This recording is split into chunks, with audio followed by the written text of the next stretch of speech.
Another day, another lesson by UPSC and more. The Constitution of India provides for a federal system of government, in which powers are divided between the union government and the state governments.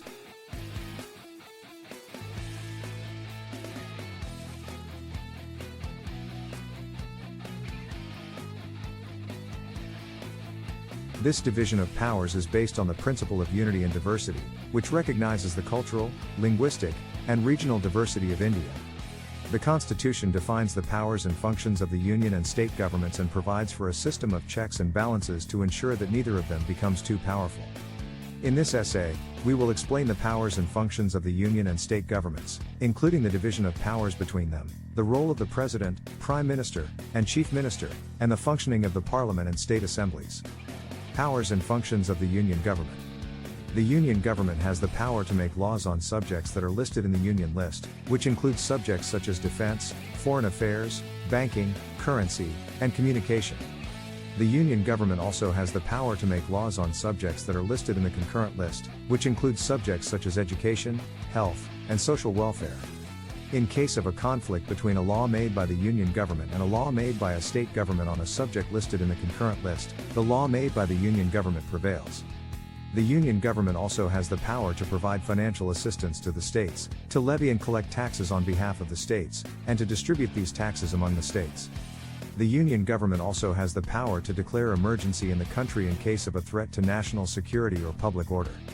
The union government is headed by the President of India, who is the ceremonial head of the state. The President is elected by an electoral college consisting of the elected members of both houses of Parliament and the state legislative assemblies. The President's role is largely ceremonial, and the real power is vested in the Prime Minister. The Prime Minister is the head of the union government and is appointed by the President. The Prime Minister is the leader of the majority party or coalition in the Lok Sabha, the lower house of Parliament. The Prime Minister's powers and functions include the following. The Prime Minister chairs the cabinet meetings and is responsible for the overall functioning of the government. The Prime Minister is responsible for the formulation and implementation of government policies. The Prime Minister represents the country in international forums and negotiations. The Prime Minister is the chief spokesperson of the government.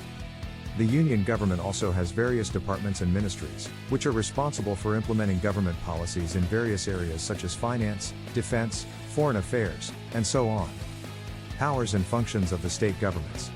The state governments have the power to make laws on subjects that are listed in the state list, which includes subjects such as public order, police, public health, and agriculture. The state governments also have the power to make laws on subjects that are listed in the concurrent list, subject to the supremacy of the union government.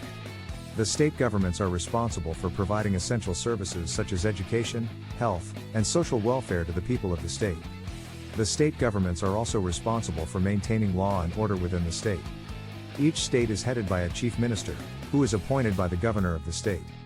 The chief minister is the head of the state government and is responsible for the overall functioning of the government. The chief minister's powers and functions include the following. The chief minister chairs the cabinet meetings and is responsible for the formulation and implementation of government policies. The chief minister is responsible for maintaining law and order within the state. The chief minister is responsible for providing essential services such as education, health, and social welfare to the people of the state.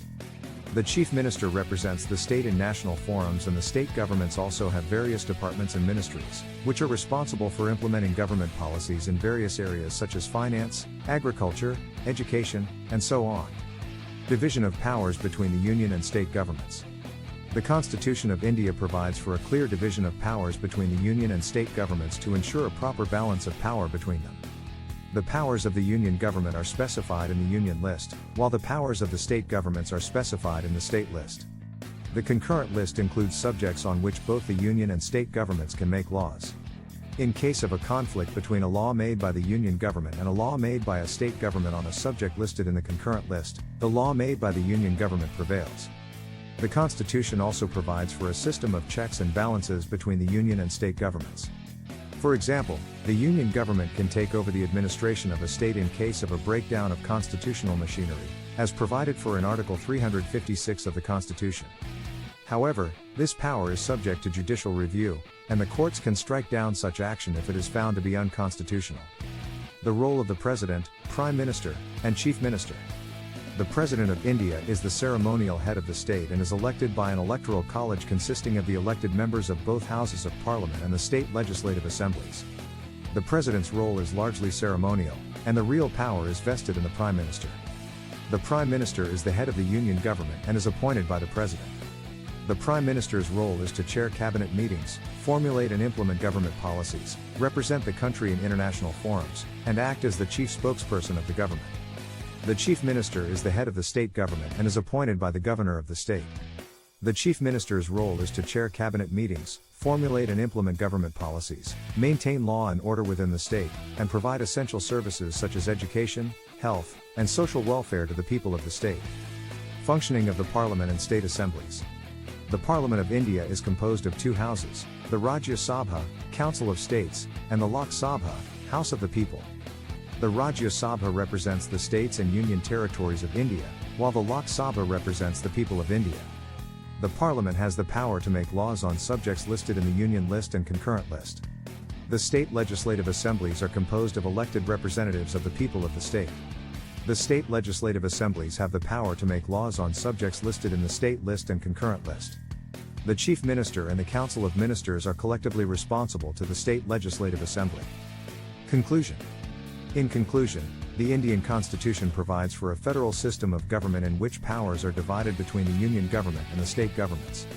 The Union government has the power to make laws on subjects listed in the Union List and Concurrent List, while the state governments have the power to make laws on subjects listed in the State List and Concurrent List, subject to the supremacy of the Union government.